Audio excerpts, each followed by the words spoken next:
I think we're still all in therapy trying to figure out what went wrong in 2016. We are still in therapy over 2016? What's with this "we" bit, Kimosabi? You mean you are still in therapy over 2016? That's you, Van Jones, along with your fellow liberals. You all are still in therapy over 2016. So drop the "we" bit. I think we're still all in therapy trying to figure out what went wrong in 2016. And depending on who your therapist is, you have a different answer. I don't think Van Jones is exaggerating at all. I'm pretty sure that he was in therapy over 2016, along with his fellow liberals. And if you don't believe me, let's take a look at his meltdown video on election night 2016, and you'll see that Van Jones was definitely telling the truth about needing therapy. People have talked about a miracle. I'm hearing about a nightmare. It's hard to be a parent tonight for a lot of us. You tell your kids, don't be a bully. You tell your kids, don't be a bigot.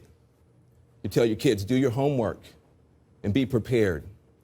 And then you have this outcome, and you have people putting children to bed tonight, and they're afraid of breakfast. They're afraid of, how do I explain this to my children? I have Muslim friends who are texting me tonight saying, should I leave the country? I have families of immigrants that are terrified tonight. This was many things. This was a rebellion against the elites. True, it was a complete reinvention of politics and polls, it's true. But it was also something else. We've talked about race. I mean, we've talked about everything but race tonight. We've talked about income. We've talked about class. We've talked about region. We haven't talked about race. This was a white lash. This was a white lash against a changing country. It was a white lash against a black president in part. And that's the part where the pain comes. And Donald Trump has a responsibility tonight to come out and reassure people that he is going to be the president of all the people who he insulted and offended and brushed aside. Yeah, when you say, you want to take your country back, you got a lot of people who feel that we're not represented well either. But we don't want to feel that someone has been elected by throwing away some of us to appeal more deeply to others. So this is a deeply painful moment. Wow, did you see the look on Jeff Lord's face? It's like, you need some help, dude? How about if I get you a therapy dog to get you over the hump here?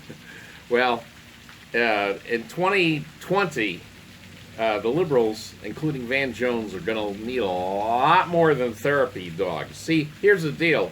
In 2016, even though they went berserk, I'm sure a lot of you have seen the many meltdown videos, even though that the liberals went berserk, including, of course, Van Jones, they still had a faint hope. They still had the hope that they could get rid of Donald Trump. First, it was that they could stop him in the Electoral College. That was ridiculous, but they still had that hope. Then they had the hope that they can get him out of office very quickly. In fact, right after the election, David Brooks, the columnist for the New York Times, he said that Trump probably won't last a year. Yeah, how did that work out, David? And so they put their faith in St. Mueller to bring about impeachment.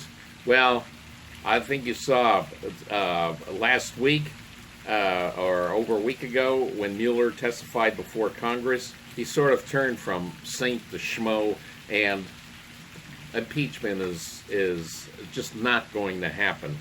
So now that we're so far along, they're putting all their hopes, like, please, Godaskaya, make him defeated. May bring about a Donald Trump defeat in 2020. Well, can you imagine the epic meltdown on election night 2020? It's going to be, I'm sure you've seen the movie 28 Days Later, but instead of a mob in England being affected by the rage virus, it's going to be all the liberals in this country just going berserk, going crazy, like, over with the, like a rage virus, a Trump rage virus. And they'll be running and going crazy and going berserk. And among those, of course, affected by that Trump rage virus following the next election will, of course, be Van Jones, but also many, many other liberals. And just from the news media, Wolf Blitzer, I could see that. Chris Matthews, definitely Lawrence, Nick Van O'Donnell. He'll be part of the liberal rage mob going crazy over the election. So it's going to be something really, really great to look forward to. It's going to be so entertaining. The greatest political meltdown of all time is coming in 2020. Be there, election night. Bring out your popcorn and your beer. It's going to be fantastic. I think we're still all in therapy trying to figure out what went wrong in 2016. I think we're still all in therapy trying to figure out what went wrong in 2016. I think we're still all in therapy trying to figure out what went wrong in 2016.